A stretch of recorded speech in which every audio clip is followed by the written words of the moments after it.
탈무드에 나오는 이야기를 읽어드리도록 하겠습니다. 어느 한 마을이 전쟁으로 인해서 상대방의 군대에 포위당했습니다. 이 마을 사람들은 꼼짝없이 포로가 될 형편이었습니다. 사람들이 저마다 살 길이 없을까 두려워하고 있을 때 적군의 장수가 마을을 향하여 소리쳤습니다. 성인 남자들은 모조리 우리의 노예로 삼을 것이다. 그러나 여자들은 특별히 풀어줄 것이니 이 마을을 속히 떠나라. 그대들에게는 특별히 인정을 베풀어 줄 테니 소중히 여기는 보물 한 개씩만 지니고 나가도록 허락한다. 그래서 여자들은 마을을 떠나며 모두가 가장 소중히 여기는 보물 한 가지씩을 들고 나왔습니다. 그 중에는 금반지, 목걸이, 은수저 등이 있었습니다. 그런데 허약해 보이는 한 여인은 이상하게도 커다란 보따리 하나를 질질 끌고 나가는 것이었습니다. 검문하던 장수가 수상히 여겨 보따리를 헤쳐보니 웬 남자 한 명이 보따리 안에 있었습니다.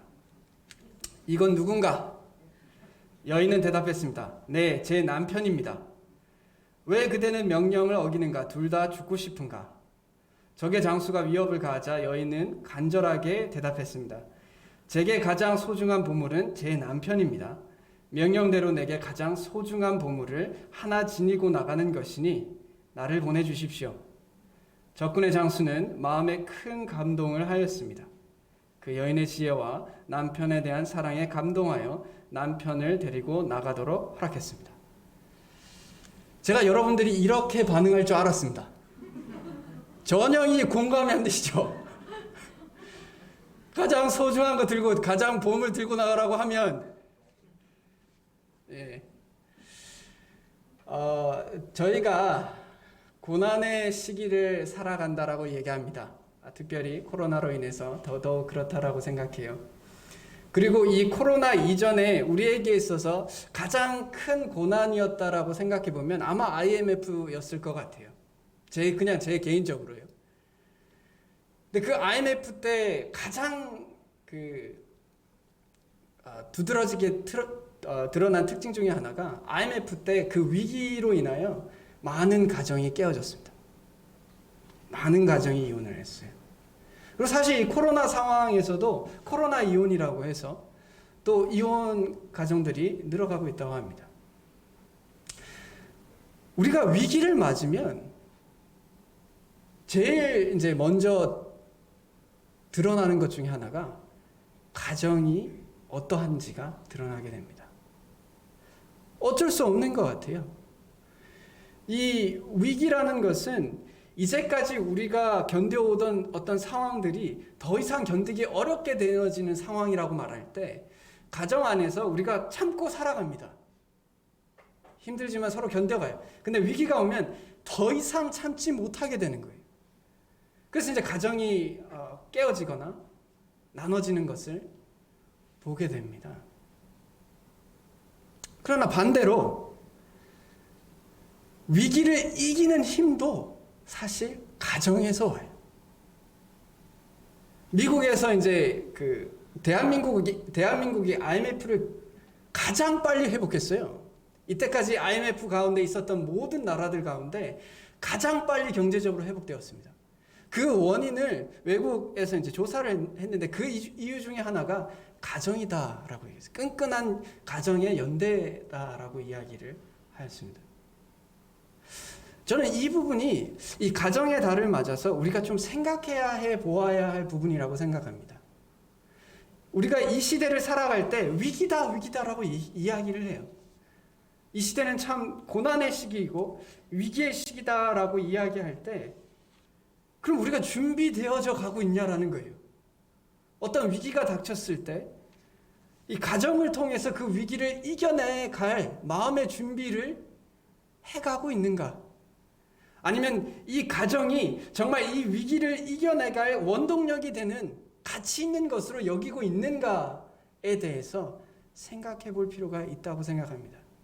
가정의 달을 맞이해서 우리가 어린이 주일의 말씀을 전하였고 어버이 주일의 말씀을 전하고 이제 가정의 가장 근원적인 관계, 부부에 대해서 이야기해 보기 원합니다. 이 부부에 대해서 이야기함으로 가정을 어떻게 해서 이 가정이 고난을 이기게 하는지에 대해서 이야기해 보기를 원합니다. 지금 안 넘어가는데 우리가 이 시대의 위기를 뭐라고 정의 내릴까 생각해 보면 결국 이겁니다. 디모데후서 3장 1절 2절에 너는 이것을 알라 말세에 고통하는 때가 이르러 사람들이 자기를 사랑하며. 이 시대의 위기는 사실 코로나라기보다, 사실 코로나는 일어나는 일 중에 하나죠. 이 시대의 가장 문제는 자기 자신을 너무 사랑한다는 거예요. 여기서 사랑한다는 말이 긍정적인 의미로 자존감이 높다는 이야기가 아닙니다. 이기적이고 자신들의 욕망 가운데 다른 사람의 가치보다 내 가치를 가장 높이 여긴다라는 것을 말해요. 이 시대는 그것이 위기예요. 그렇기 때문에 가정이 깨어지는 겁니다. 왜 결혼이라는 부분에 대해서 이 시대가 가볍게 생각할까요? 과거하고는 다릅니다. 과거의 결혼에 대해서 생각하는 그 신성함과 그 언약의 중함과 그것에 비해서 이 시대에 살아가는 결혼에 대한 가치관은 정말 많이 바뀌었어요. 왜 그럴까요? 많은 이유가 있겠지만 본질적으로 자기를 사랑하기 때문이다라고 생각해요. 다른 이유들이 있을 수 있다고 생각하지만 가장 큰 이유 중에 하나는 자기를 사랑하기 때문에 그렇습니다. 가정 안에서도 마찬가지예요. 자기 자신을 사랑하기 때문에 그 이에 나오는 모든 것들이 이루어지는 거예요. 돈을 사랑하고 자랑하고 교만하고 비방하고 부모를 거역하고 감사하지 아니하고 거룩하지 아니하고 계속해서 나오는 것이 그 근원은 결국 자기를 너무 사랑해서 그래요. 이게 자기 중심성이라고 이야기하죠. 우리가 수요 집회 때 말씀했던 이 교만인 거예요. 이 교만을 통해서 사람들이 마음속이 점점 교만해집니다. 점점 자기를 사랑하고 그것을 괜찮다라고 이야기해요. 그것이 우리가 가지고 있는 고난입니다. 그것이 우리가 가지고 있는 위기예요. 이것을 이겨나가야 해요. 그것을 이기는 것에 대하여 오늘 말씀을 나눌 수 있기를 원합니다. 다음으로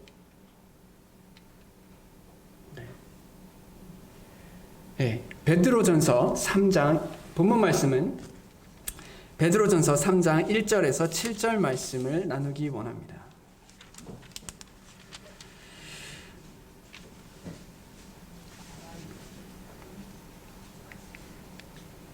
제가 읽도록 하겠습니다. 아내들아 이와 같이 자기 남편에게 순종하라. 이는 혹 말씀을 순종하지 않는 자라도 말로 말미암지 않고 그 아내의 행실로 말미암아 구원을 받게 하려 함이니 너희의 두려워하며 정결한 행실을 봄이라. 너희의 단장은 머리를 꾸미고 금을 차고 아름다운 옷을 입는 외모로 하지 말고 오직 마음에 숨은 사람을 온유하고 안정한 심령에 썩지 아니할 것으로 알아. 이는 하나님 앞에 값진 것이니라. 전에 하나님께 소망을 두었던 거룩한 부녀들도 이와 같이 자기 남편에게 순종함으로 자기를 단장하였나니 사라가 아브라함을 주라 칭하여 순종한 것 같이 너희는 선을 행하고 아무 두려운 일에도 놀라지 아니하면 그의 딸이 된 것이니라. 남편들아 이와 같이 지식을 따라 너희 아내와 동거하고 그를 더 연약한 그릇이요 또 생명의 은혜를 함께 이어받을 자로 알아 길이 여기라 귀히 여기라. 이는 너희 기도가 막히지 아니하게 하려 함이라. 아멘.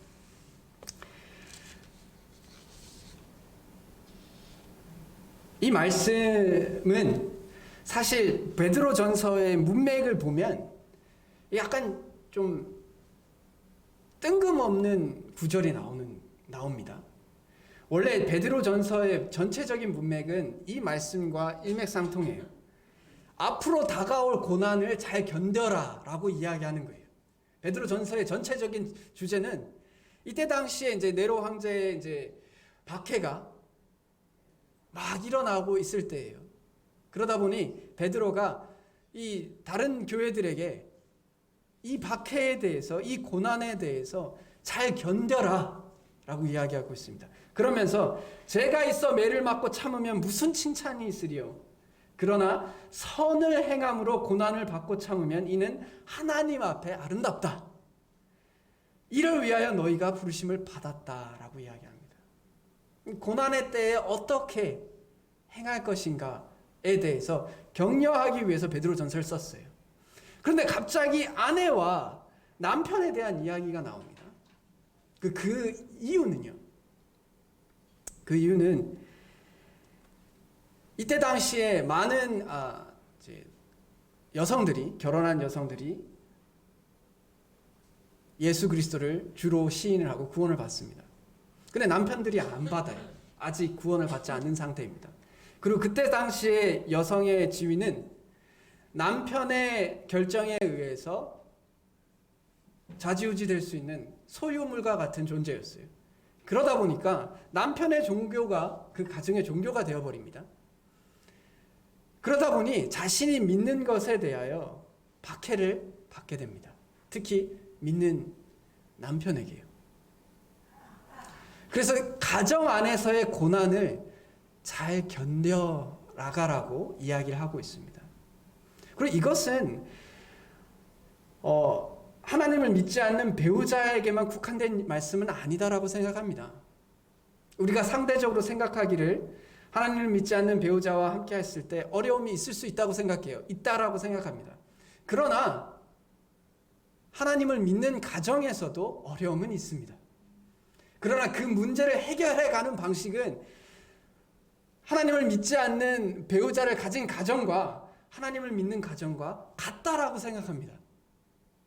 그래서 오히려 하나님을 믿지 않는 가정에서 하는 방식이 이루어진다면 믿는 가정에서는 더 쉽게 이루어진다라는 이야기.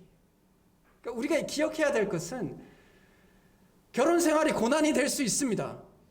충분히 그럴 수 있다고 생각해요. 그러나 그 고난을 어떻게 이겨나갈까인지에 대해서 성경은 말씀하고 계세요. 그리고 그 첫 번째, 이 가정에서 고난을 견디는 첫 번째로 제일 중요한 부분이 있습니다.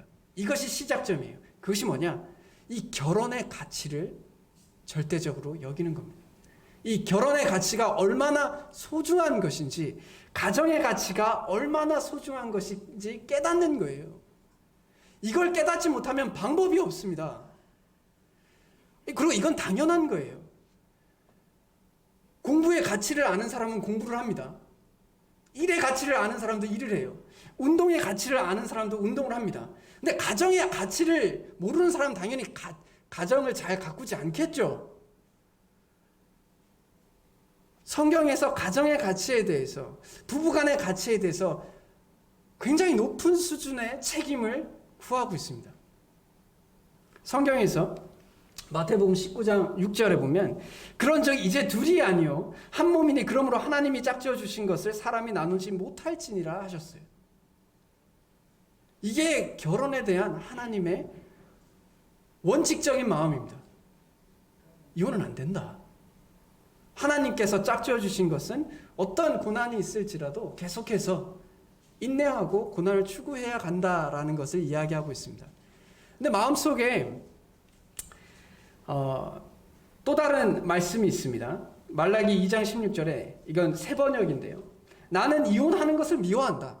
적극적으로 말씀하시죠. 주 이스라엘의 하나님이 말한다. 아내를 학대하는 것도 나는 미워한다. 나 만군의 주가 말한다. 그러므로 너희는 명심하여 아내를 배신하지 말아라. 이렇게 말씀하고 계세요. 이 말씀들을 통해서 우리는 결혼이 가지고 있는 위치, 그것에 대한 우리의 책임, 그것에 대한 우리의 헌신을 다시 한번 생각해 봐야 합니다. 우리가 우리를 사랑하다 보니까, 자기 자신들을 사랑하다 보니까 내 마음에 들지 않거나 내가 행복하지 않을 때 결혼을 가볍게 여겨요. 그럼 그만하면 되지. 혹은 내가 결혼을 해서 여러 가지 짐을 지느니 나 혼자 편하게 살면 되지. 이 시대의 결혼에 대한 생각은 이겁니다. 내가 결혼을 통해서 내 인생을 업그레이드 한다라고 생각해요. 많은 사람들이 그렇게 생각합니다. 그래서 결혼을 추구해요. 그런데 결혼을 하고 나니 내가 업그레이드 되기보다 내가 다운그레이드 된다라고 생각하면 그럼 내가 굳이 결혼을 유지할 이유가 없네? 결혼을 마무리하는 경우입니다. 성경은 그렇게 이야기하고 있지 않아요. 우리가 고난을 대처하는 가장 좋은 방법 중에 하나가 고난의 의미를 이해하는 겁니다. 이게 정말 가치 있는 거구나. 그래서 베드로전서 2장 20절과 21절 이렇게 얘기하는, 이게 하나님 앞에 아름답다. 이게 가치 있는 거다. 우리가 고난이 우리의 인생이, 나의 가치가, 나의 기쁨이, 나의 행복이, 나의 웰빙에 달려있다라고 얘기하면 고난을 견딜 이유가 전혀 없습니다. 고난이 닥치면 버리면 되죠. 안 하면 그만입니다. 하나님께서 그렇게 말씀하시지 않으세요? 선을 행하는 것으로 고난을 이겨내는 것이 하나님 앞에 존귀하고 가치 있는 것이다 라고 말씀하고 계십니다. 물론 성경에 마태복음 19장 9절에 이혼의 사유에 대해서 이야기합니다. 또 그게 음행과 또 이제 고린도전서 7장 15절에 보면 두 배우자가 원래 하나님을 믿지 않았어요. 뭐 예전엔 그런 경우가 굉장히 많았겠죠. 그러다가 한쪽이 이제 하나님을 믿게 되었어요. 예수님을 믿게 되었습니다. 그럴 때 같이 살던 사람이 내가 당신과 다른 종교를 가졌으므로 내가 당신과 살지 않겠다라고 이야기하면 헤어져도 된다. 이 두 가지, 사실 성경에서는 이 두 가지를 이혼 사유에 대해서 이야기하고 계세요. 그럼 우리가 기억해야 할 것은 이 두 가지 이유가 이혼의 필수 조건이 아닙니다. 이런 조건이 있다고, 이런 조건이 성취됐으니까 자 이제 이혼하자, 이것이 아니에요. 허가하는 거지, 그 조건인 거지, 이게 반드시 그렇게 해야 되는 것은 아닙니다. 오히려 애매히 고난을 받고 그 안에서, 그 결혼 안에서 우리가 할 수 있는 주님의 말씀의 가치를 깨닫고 그것을 존중히 여기고 귀히 여겨서 가정 안에서 서로 인내하고 살아가는 것이 하나님 보시기에 아름답다라고 이야기하고 있습니다. 그래서 이제 베드로전서 이제 3장 1절부터 아내들에 대해서 이야기합니다.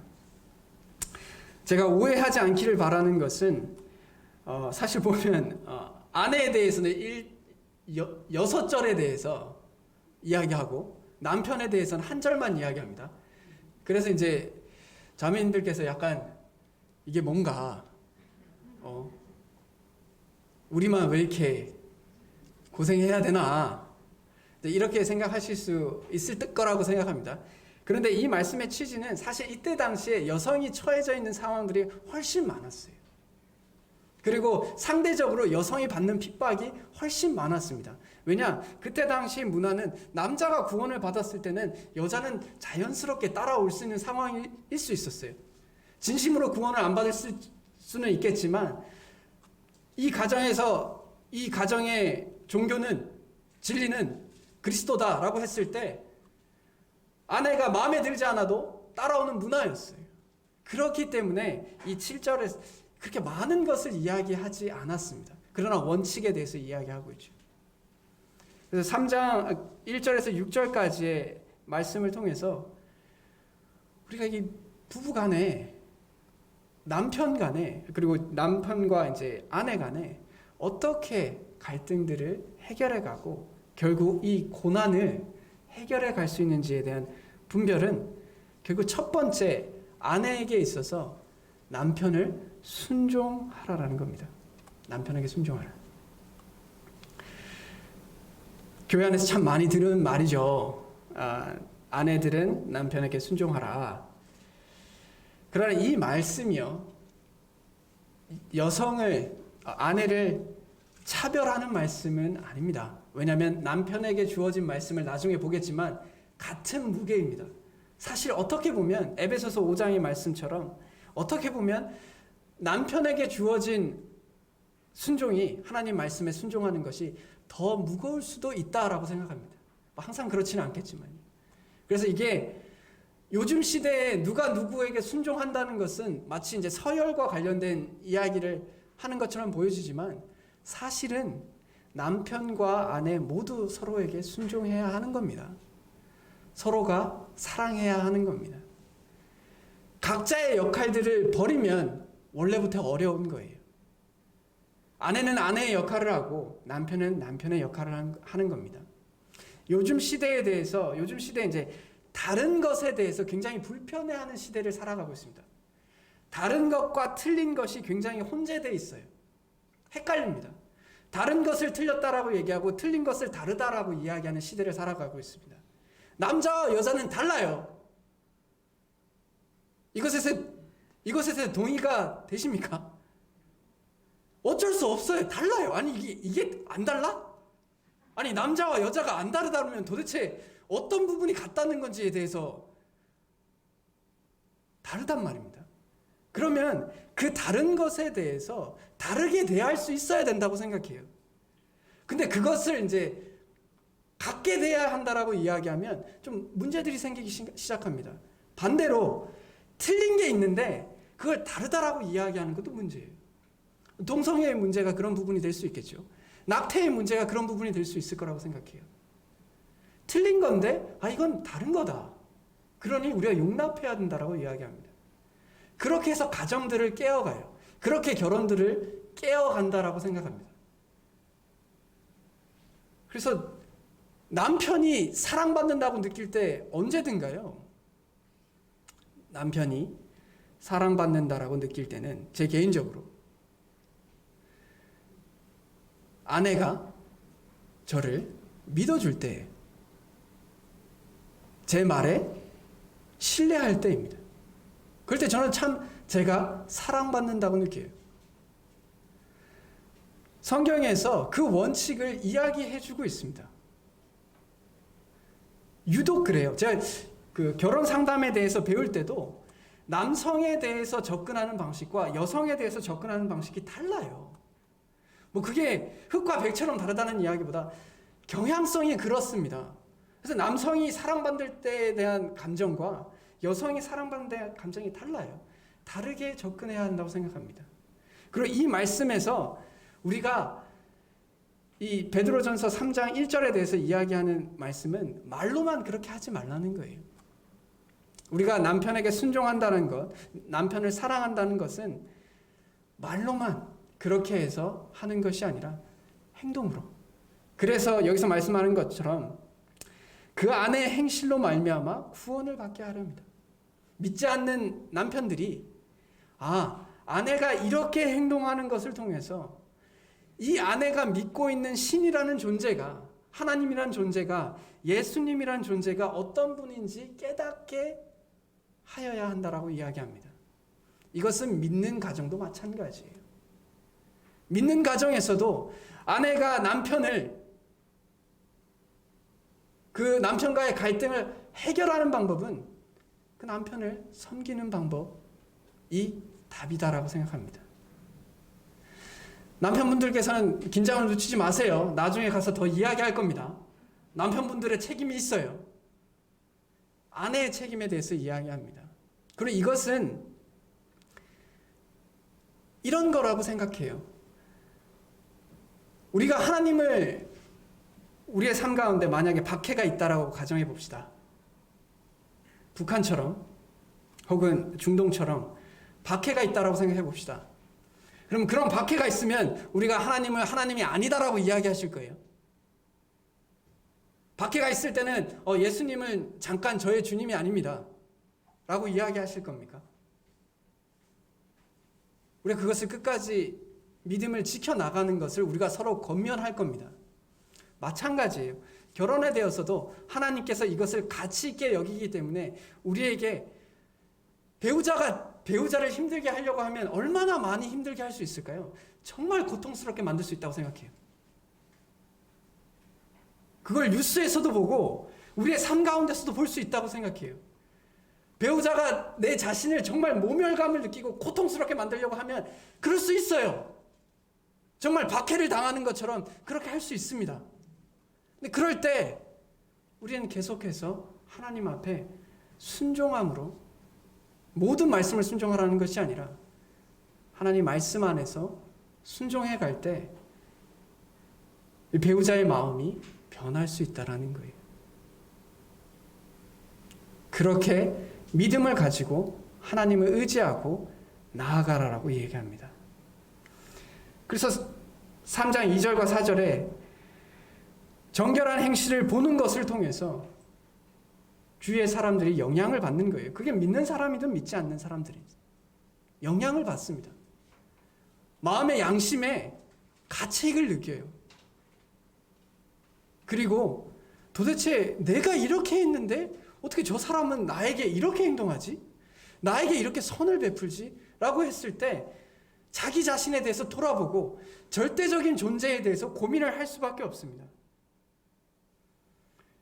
그래서 성경은 외모로 하지 않고 썩어질 외모로 하지 않고 오직 마음에 숨은 사람을 온유하고 안정한 심령에 썩지 아니할 것으로 하라라고 말씀하고 계십니다. 이 말씀은 사실 베드로전서 1장 23절에 하나님의 말씀에 대해서 표현할 때 같은 맥락에서 이야기하고 있습니다. 결국 우리가 하나님의 말씀을 붙잡고 순종할 것을 순종해 가요. 온유함이라는 것은 힘이 약한 게 아닙니다. 온유는 힘이 있지만 절제하는 거예요. 예수님이 그러하셨거든요. 자신이 온유하다라고 하셨어요. 예수님이 능력이 없어서가 아니에요. 우리가 배우자에게 악을 갚지 못해서가 아닙니다. 악으로 갚을 수 있어요. 하지만 온유한 겁니다. 그것을 통해서 하나님의 말씀이 우리 가운데서 살아나는 거예요. 그것을 보면 사람들이 하나님의 위대함을 발견하게 돼요. 이 땅에서 다들 편하게 살면서 하나님이 멋있다라고 얘기하는 건 그게 무슨 의미가 있나요? 하나님을 믿지 않는 사람이나 하나님을 믿는 사람이나 편한 건 편한 거고 안 편한 건 안 편한 거예요. 그런데 안 편한 것을 가운데서도 그것을 자처하고 그 가운데 희생을 해가고 의지해 갈 때 하나님이 도대체 누구시길래 당신은 이 시대에 이혼을 쉽게 할 수 있는 이 시대에 이렇게 살아갑니까?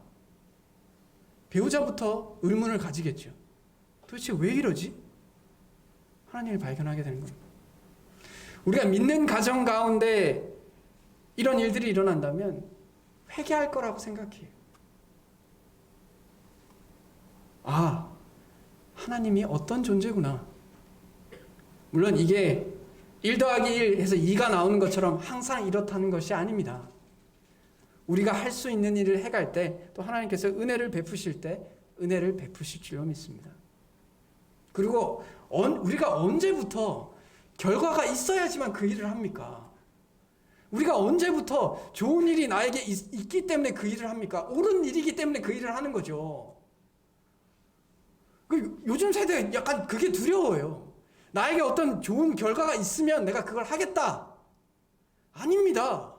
원래 그리스도인은 옳은 일이면 해야 돼요. 그게 맞는 겁니다. 세상이나 그렇게 하는 거고 하나님께서 말씀하고 계세요. 이게 가치 있는 거고 이게 아름다운 거다. 그러므로 그렇게 해라 했을 때 예! 라고 이야기할 수 있어야 되는 거예요. 그게 정상이다라는 겁니다. 우리 그렇게 해나갈 수 있기를 원합니다. 이 시대에 제가 참 많은 그 부부 안에서 여러 가지 이유로 서로에게 상처가 되고 어려움이 될 수 있다고 생각해요. 그리고 그것에 대한 고충이 얼마나 할까, 얼마나 힘들까에 대해서 상상을 해보기도 합니다. 그럴 때 그 무게와 그 고통이 엄청나다라고 생각합니다. 그러나 우리가 서로에게 권면하듯이 우리의 믿음을 지켜갑시다. 우리가 어려운 가운데서도 주님께서 이것을 가치 있게 여기시니 우리도 이걸 좀 가치 있게 여기며 계속해서 나아갑시다 라고 서로에게 권면했으면 좋겠습니다. 그래서 자매님들에게 그것을 권면하길 원해요. 이제 남편에게 권면하길 원합니다. 남편들아, 이와 같이 지식을 따라 너의 아내와 동거하고 그를 더 연약한 그릇이요 또 생명의 은혜를 함께 이어받을 자로 알아 귀히 여기라. 여기서 귀히 여기라는 이 단어가요, 베드로전서 2장에 있는 왕을 존대하다라는 단어하고 똑같습니다. 남편분들 핸드폰에 아내 이름 뭐라고 해놨어요?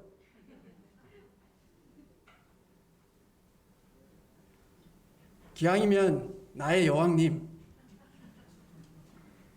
나의 사람, 나의 소중한 사람이라고 하세요.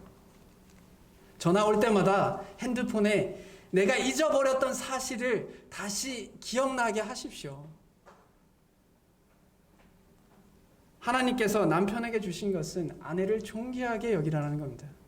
마치 왕에게 하는 것처럼 아내가 연약한 그릇이다라고 얘기해요. 그러니까 열등을 이야기하는 것이 아닙니다. 실질적으로 그때 문화에서 여성은 연약한 상태 가운데 놓여 사회적 약자 가운데 하나였어요. 고아가 그러했던 것처럼 지금은 이제 이분들이 많이 희석될 수 있겠지만 그때 당시엔 더더욱 그러했다라고 생각합니다. 그래서 긍휼히 여기고 놓치면 깨질세라 귀하게 여기라라고 이야기합니다. 그리고 이것은 그때 당시의 문화에 의하면 놀라운 거예요. 요즘 시대의 사람들이 성경은 고리타분하다, 가부장적이다, 혹은 남녀를 차별한다라고 얘기하지만 천만의 말씀입니다. 이때 당시에 이런 말씀을 했던 진리인 거예요. 이때 당시에 여인을 도구로 여기던 시대에 왕처럼 모시라라고 이야기한 거예요. 이건 놀라운 겁니다. 그래서 지금 시대에도 남편이 남편의 역할을 잘하고 아내가 아내의 역할을 잘하면 문제될 게 없어요. 서로가 각자의 역할들만 비판하고 비방할 때 계속 힘들어지는 거죠. 그리고 내가 이렇게 사랑할 때 상대방이 사랑 안 해요. 그럴 때 기다리는 겁니다. 인내하는 거예요. 지식을 따라 너희 아내와 동거하라는 것은 결국 우리는 아내를 계속해서 배워가야 합니다. 오랫동안 사신 형제님들 계시죠? 자매님에 대해서 아셔요? 다 아시는 것 같아요. 많은 분들이 이야기하기를 30년이 지나도 아직 내 아내를 잘 모르겠다 라고 하는 경우들이 많잖아요. 말씀처럼 우리가 아내에 대해서 계속해서 알아가고 아내가 관심 있는 것, 또 아내가 소중하게 생각하는 것, 아내가 싫어하는 것, 마치 우리가 귀한 것을 여기는 것처럼 그렇게 해 나가야 된다라고 생각합니다. 그것이 우리가 아내를 사랑하는 모습이다라고 생각해요. 그리고 이것이 기도가 막히지 아니하게 하려 함이라라고 이야기합니다. 결국 우리의 영적인 관계는, 하나님과의 영적인 관계는 나와 배우자의 관계가 어떠하냐에 따라서 달라질 수 있다는 거예요. 우리가 내가 책임지고 보살피고 사랑하고 순종해야 될 배우자와의 관계가 불편해요. 하나님께 기도가 되겠습니까? 그리고 하나님께 기도할 때 바른 기도 제목이 떠오르겠어요? 불만과 화 가운데 나아갈 수밖에 없겠죠. 하나님께서는 가정에 대해서 이야기할 때 결국 이 가정 안에서 하나님과의 관계를 배우고 또 그것을 통해서 하나님께 영광을 돌리라고 이야기합니다. 위기의 시대를 살아갈 때 우리는 이것을 배워야 한다라고 생각합니다. 이것을 깨달아야 한다라고 생각해요. 싸울 때 어떤 원칙이 있습니다. 부부싸움 할 수 있다고 생각해요. 사실 그게 어떻게 보면 정상이라고 생각합니다. 인간인 이상 몇십 년을 따로 살다가 만났을 때 싸울 수밖에 없어요. 근데 그 싸울 때 원칙이 있습니다. 잘 싸워야 돼요. 첫 번째, 그게 부부싸움에 1, 2, 3, 4, 5라는 글이 있습니다. 그 글에 따르면 1. 일어난 일만 가지고 다투라. 과거를 끄집어지 좀 내지 마요. 그 일과 그 일은 상관이 없는 겁니다. 일어난 일만 얘기해요. 지금 당장. 2. 이기려 하지 마십시오. 내가 아내를 이겨서 뭐 어쩌겠다고. 내가 남편을 이기면 뭐 누가 상 줍니까? 이길 필요 없어요. 서로 문제를 해결하기 위해서 나아가십시오. 갈등의 문제를 해결하는 거지. 아, 그래, 내가 이겼어. 이번 싸움에서. 참 잘했습니다. 이럴 거예요? 아닙니다. 세 번, 삼가야 할 말은 끝까지 삼가라. 이혼하는 가정의 가장 대표적인 특징이 뭐냐면 서로 말할 때 서로를 깔보는 말을 하는 사람들은 신혼 부부들을 이제 천상의 그 신혼 부부를 관찰했을 때 그들이 이제 비디오로 이제 찍어놨어요. 그래서 어떤 행동을 하는 부부의 92%가 1년 안에 이혼을 합니다. 그게 뭐였냐면 서로 막말을 하는, 서로 깔보고 서로 비난하는 말을 하는 습관을 가진 부부는 1년 안에 이혼하더라는 거예요. 삼가해야 할 말들은 하지 마십시오. 인격 모독적인 말, 상대방의 가슴에 박히면 잘 안 뽑히는 말 하지 마십시오. 어렵습니다. 그러면 그 말 나중에 이제 싸울 때 그 말이 다시 돌아오는 거예요. 당신이 예전에 이렇게 말했지. 그러니까 우리가 삼가해야 할 말을 안 하면 다시 돌아올 말도 줄어듭니다. 사과를 먼저 하십시오. 사과하십시오. 사과하는데 침 뱉을 사람 잘 없어요. 특히 부부간에 내가 사과했을 때 웬만해서는 다들 서로 용서할 수 있습니다. 마지막 오래 싸우지 마십시오. 오래 싸우지 마세요. 싸우다가 좀 말다툼 하다가 서로 이제 각자 방에 갔다가 낮잠 한숨 자고 돌아오면 화해하십시오. 오래 싸우지 마십시오.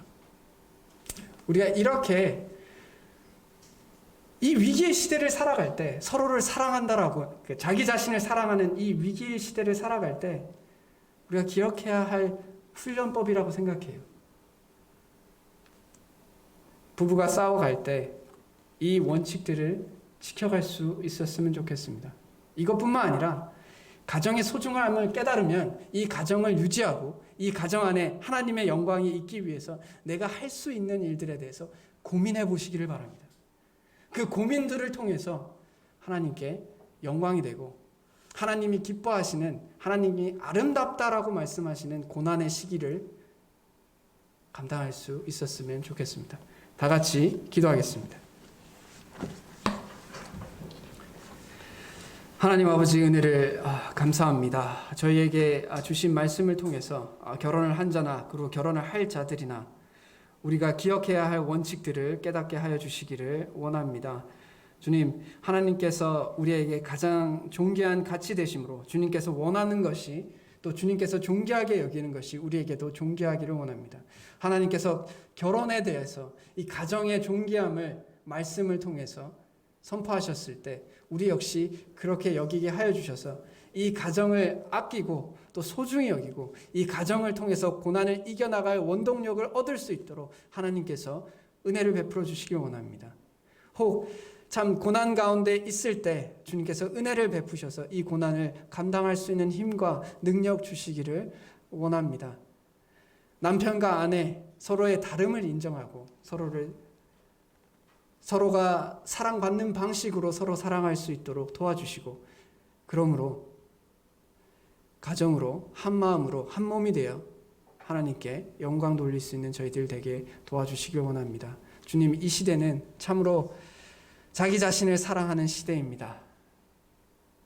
이런 위기의 시대에 나 자신만 생각하는 것이 아니라 다른 사람을 돌아볼 수 있도록 도와주시기를 원합니다.